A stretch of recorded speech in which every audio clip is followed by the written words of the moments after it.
Tingnan natin tong bagong Despicable Me 4 Happy Meal toys ng McDonald's.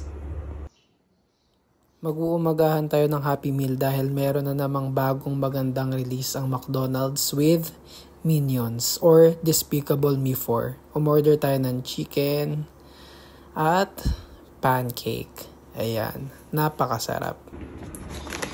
So ito na yung Happy Meal box. Buksan na natin. Tatlo lang yung binili ko. Hindi ko na siguro siya i-complete kasi sobrang dami.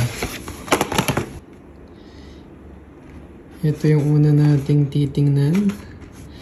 Ang pangalan niya ay si Pit Crew Phil. So, buksan natin. Merong ditong papel na may number. Hindi ko alam kung para saan. Mamaya alamin natin. Pero ito yung toy.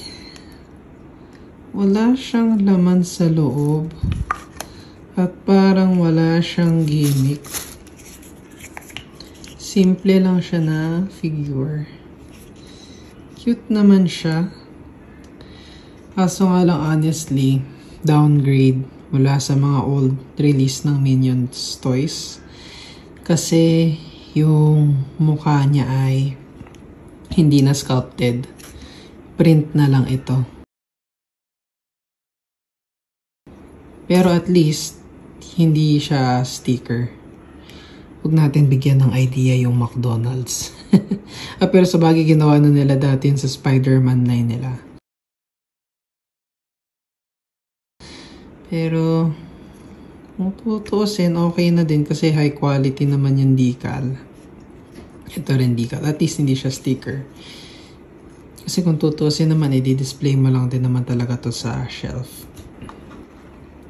Next naman natin buksan ay si Pit Crew Rom.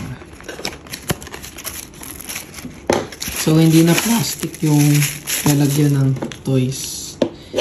Kunyari, sinisave nila yung environment. Pero sa totoo lang, kung gusto nyo i-save yung environment, huwag kayo magbenta ng laruan. Ito, si Rom. Anong pinagkaiba niya kay Phil? Nakasarado yung bibig niya. At mayroon din siya dito sombrero. Same lang ba yung sombrero? Parang same lang.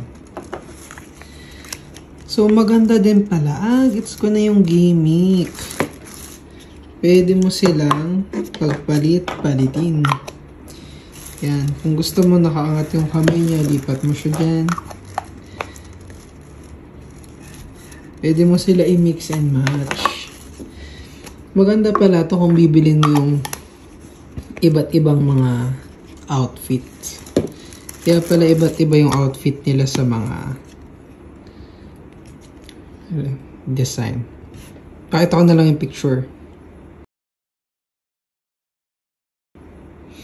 Yan lahat yung nirelease na McDo. Sobrang dami. Maubos pera mo pag kinumplete mo. May bangas nga lang yun sa akin dito. Pero okay lang yan. Mahirap yung masyadong maselan. Pwede mo siya i-display walang sombrero. Kung gusto mo meron. Kaso lang, dapat pala ito ay checkered na black and white.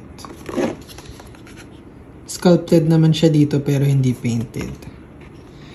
So maganda din siguro kung mako-customize mo to. Kaso nga lang sobrang matrabaho. Tsaka kailangan ng matinding painting skills. Ito na yung last na binili ko. Isa lang yung mata niya, hindi katulad ng iba.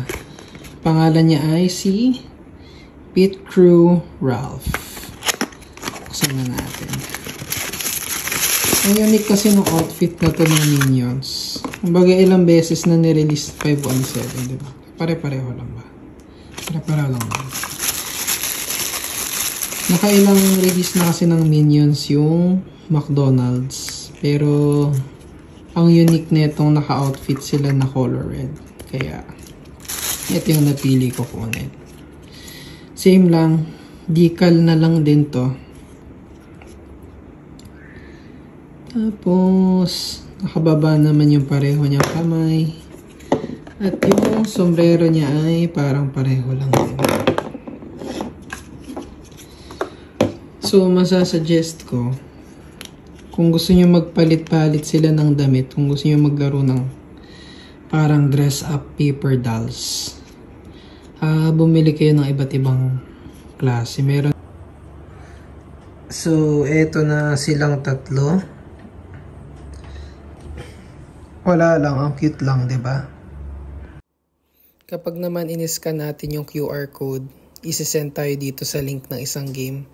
Yung Minion, sinasalo niya lang yung mga smile ng McDonald's Happy Meal.